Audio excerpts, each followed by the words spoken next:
أشرقت نفسي بنور من فؤادي حينما رددت يا رب العباد وانتشت روحي وصار الدمع يجري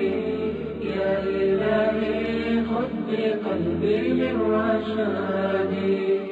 إن الحمد لله نحمده ونستعينه ونستغفره ونعوذ بالله من شرور أنفسنا ومن سيئات أعمالنا من يهده الله فلا مضل له ومن يضلل فلا هادي له وأشهد أن لا إله إلا الله وحده لا شريك له وأشهد أن محمدا عبده ورسوله صلى الله عليه وسلم. يا أيها الذين آمنوا اتقوا الله حق تقاته ولا تموتن إلا وأنتم مسلمون. يا أيها الذين آمنوا اتقوا الله وقولوا قولا سديدا يصلح لكم أعمالكم ويغفر لكم ذنوبكم ومن يطع الله ورسوله فقد فاز فوزا عظيما. أما بعد فإن أصدق الحديث كتاب الله وخير الهدي هدي محمد صلى الله عليه وسلم وشر الأمور محدثاتها وكل محدثة بدعة وكل بدعة ضلالة وكل ضلالة في النار.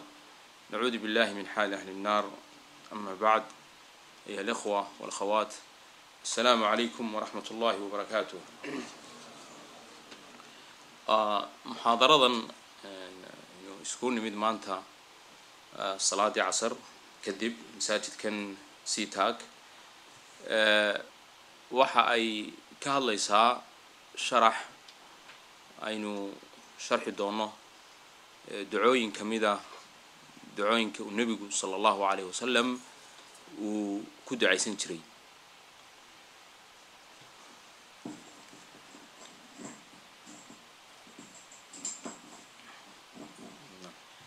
waxaan idhi ayuha alikhwa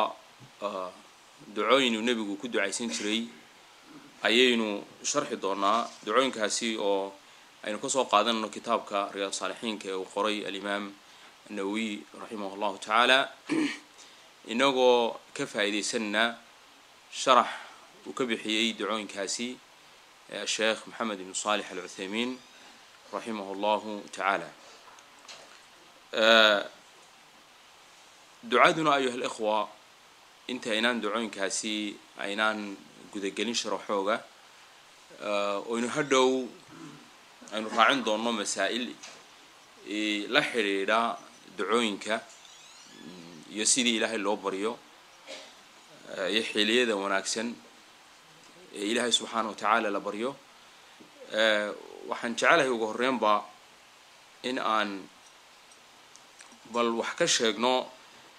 sida uu imaam nawawi raximah allahu tacaala uu ku bilaabay kitaabkiisaas. wuxuu yidhi kitaabu dacawaat ku yidhi wuxuu yidhi haddana baabu fadli ducaa'i waa kitaabka dacawaadka. wadacawaat jamcu dacwatin ayuu sheekh maxamed yidhi raximah allah waa barya weeyaan wahiya dacwatu linsaani rabbahu caza wajal. waa baryada qofka bini aadamigii uu ilaahiisa subxaanahu wa tacaala uu baryaayo maxay uu leeyahay yaa rab yaa rab rabbigayow ilaahayow waxaa isii waxaa ii qabo dhibaatada iga dulqaad. ileen ducada iyo baryadu ilaahay subxaanahu wa tacaala ama khayr baad weydiisanaysaa ama dhib ayaad ilaahay subxaanahu wa tacaala aada leedahay iga dulqaad. marka waa labadaa mid weeyaan inaad ilaahay khayr aad weydiisanayso iyo inaad alle subxaanahu wa tacaala aada weydiisanayso inuu dhib ku haysata iyo to aad ka cabsanayso oo aakhiro ah inuu kaa kor qaado ayaad ilaahay subxaanahu wa tacaala baryaysaa. baryadu waa taa weeyaan. haddaba sida sheekh maxamed xaggan uu ku tilmaamay ducadu waa laba nooc weeyaan. adducaau waa laba nooc. midi waa ducaau lcibaada baa la yidhahdaa ducada cibaadada. ta kalena waxaa la yidhaha ducaau lmas'ala ducada baryada. markaasaasay kitaabka ilaahay iyo sunaha rasuulkiisa sala allahu alayh wasalam ay ugu soo aroortay. adducaa ama waa in loola jeedo ducaau lcibaada ama loola jeedo ducaau lmas'ala oo ah baryo ilaahay subxana wa tacaala la baryaayo. haddaba sheekhu isagoo sharxaya waxa ducaa cibaada ay tahay ayaa waxa uu yidhi فهو أن يقوم الإنسان بعبادة الله وأن قفك كقمه عبادة إله سبحانه وتعالى وعبادي سرايو وايو محا عبادة دي وقفك إله عبادي سناي صلاة أهيد صونك أها حجك أها صدقة أها علم برشاد أهيد خشية يعبسيد إلهي أهيد محال لويدي والدعاء محال لويدي هدي قف عبادي سناي أد كتر أهديد محاد تكنيسا محاد سوميسا محاد وحجيسا محاد والد كاغا أد بارك أو قطعي محاد معصية أد وقفوكتهي محاد رحين كاغا يقراب هذا أد حريرينيسا وحكوكو جوابي يا أريد بذلك رضا الله عز وجل أريد بذلك رضا الله عز وجل وحا أعماله عباده أو أنكوك عايو وحا igu kalifiya waa doonis aan doonayo oo kaliya inuu alla jalla wa ala u raali iga noqdo oo birtoole markii geeridu ii timaado aniga qabrigayga xabaashayda isku kaliyeysano aan la kulmo rabbigaygi khaliq ahaa ee abuuray oo raaliga ah way وهذه عبادة متضمنة للدعاء بشيخ تاسنا وعباده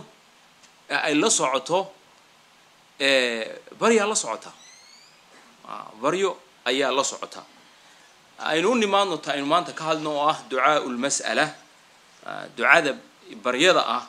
وحويا وإنه قفك ويديستو إلهي سبحانه وتعالى ربي جيسي ويديستو وح يا رب اغفر لي يا رب ارحمني يا رب ارزقني إلهي يدم بالداف إلهي نحرسه إلهي يرزق وما أشبه ذلك يوحي انت هسيصه الرعاء تاسنا وحوين وعبادة ويان لأنه حديث النبي صلى الله عليه وسلم وحيد الدعاء هو العبادة الدعاء العبادة أي كمتين إلهنا سبحانه وتعالى وحين وقال ربكم ادعوني أستجب لكم تاسي داسي وحا أي كوبيسا دعاء عبادة هي دعاء مسألة أي كوبيسا هذا بقى أيها الأخوة بريادة إلهي اللي بريايو إلهي اللي دعاء سنايو إلهي مسألة اللي ودي سنايو وحويا وإن شروط لغيره وهذه شروط داسي وقفك وحقيقيو أو كل رقمه أو هرجليو وحوي مركزي وإن برياديسي إلهي سبحانه وتعالى وكاقبليا دعاديسي إلهي وكاقبليا بل شروطنا هذا بقى سود الشيخ وشرحايو أينو بالإسلام أجنو وحو الشيخ رحمه الله تعالى شردق أوجه الرية اللي هو بهاي قفك إلهي بريا أما إلهي تويا إنه هرجليا وحوين والإخلاص إخلاص كنا وإن إلهي العملك هي الدعاء هي بريضة هي توجسته أدو قاريشو وأنا أساس العبادة وياه عمل والبا وقفك بالآدم وكوكو هدي أنو إخلاص أنو كراهين إلهي سبحانه وتعالى كما أقبل أيه أو أنا العبادة دي أما الدعاء دي هي بريضة دي وإن أنا كراهين استوس iyo hal ugu maqlo iyo hebel baa magaranaysa labada cibaadaba haday ducaa cibaada tahay iyo haday tahay ducaa mas'ala labada kolba tii ay tahay waa inaanad ula jeedin in yaani magacaad ku hesho oo adduunyo aad ku maasho ama aad sumcad adduunyada aad ku yeelato hadii ay saasi ka tahay amalkaagu uu buraya oo Ilaahay subhanahu wa ta'ala ma aqbalayo marka daalitaan baad oo ku daashuun adduunyada diido ku daashuun laakiin aakhiro iyo qiyaamaha وحويان وحاجي وحول ميديا هي وهالبعض يقول لك سيسي سمالو أرن جرتي أو وحفة إذا وذكر شيء نساء لما هيو وحكلوا له بهاي بالشيخ يري دعاء بريضة يمرك إلهي بري سيد إلهي توقع يسوع وإن الإلهي بريضة أذيقو دريم أيه إن السجا وبهنتي ونسوا كوبهني marka ilaahay gacmaha kor ugu taagayso ilaahay subhanahu wa ta'ala bariyayso ikhlaaska waxa kamid ah si ducadaadi lagaaga aqbalo waa inaad dareensanaato in ilaahay subhanahu wa ta'ala ducadaadan iyo baryadaadan aad isaga u baahan tahay isaguna وحويان غني عنك إنه يسوق كاف تومي إسلام مركاسي إلهي سبحانه وتعالى مركات بريسو وإن دوغات